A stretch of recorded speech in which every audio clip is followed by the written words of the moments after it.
அவர் ரொம்ப கோபமுள்ளவர் அப்படியே இருந்திருந்தாருன்னா தூக்குறவங்க அப்படியே சுட்டு இருந்து போயிடுவாங்க. உங்களுக்கு தெரியுமா?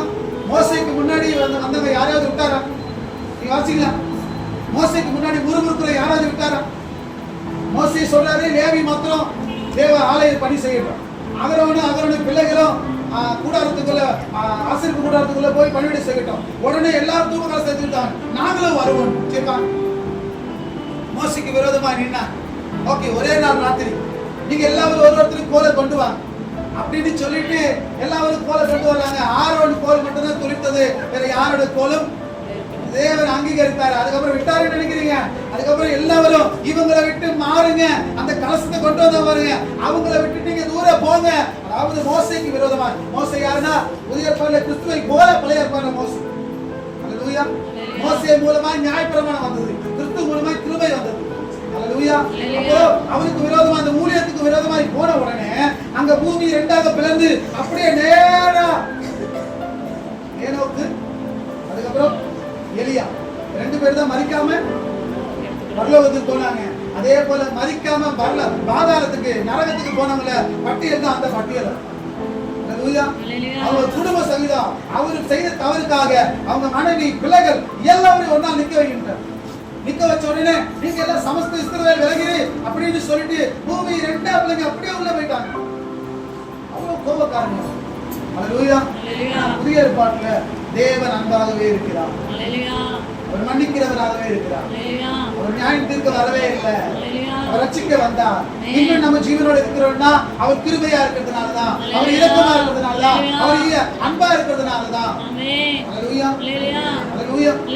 மோசே எதுக்கு ரிஜெக்ட் ஆனா தெரியுமா? மோசே ஏன் கனான் தேசத்துக்குள்ள ஆண்டவர் விடல? சொல்லுங்க. நான் ஏற்கனவே சொல்லிருக்கேன், அந்த கோலை பேச சொன்ன இடத்துல அடிச்சாரு. இது பெரிய தப்பா?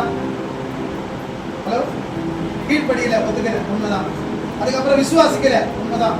இன்னொரு காரணம் இருக்கு, என்ன தெரியுமா? அதாவது அடிக்கிற ஊழியம் ஒரு வாட்டி தான்.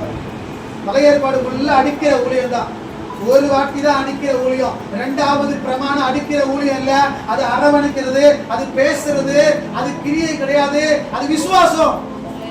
புதிய ஏற்பாட்டு ஊழியத்தை மோசேயின் மூலமாய் ஆண்டவர் சொல்றார், மோசே நீ கொண்டு வந்தல்ல அந்த உன் மூலமா கொண்டு வந்த பிரமாணம், ஒரு நாள் நீ கல்ல அடிச்ச உடனே தண்ணி புறப்பட்டது போல அந்த ஊழியம் உடைந்து வேற ஒரு கிருபையின் காலம் வருமப்பா அப்படின்னு மோசையின் மூலமாகவே வெளிப்படுத்துவதற்காக முதல்ல அடிக்கிற ஊழியம்.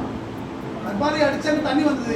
இரண்டாவது வாட்டி என்ன பண்ணாருன்னா அடிக்கிறதுக்காக ஆண்டவர் சொல்லல, பேச சொன்னாரு.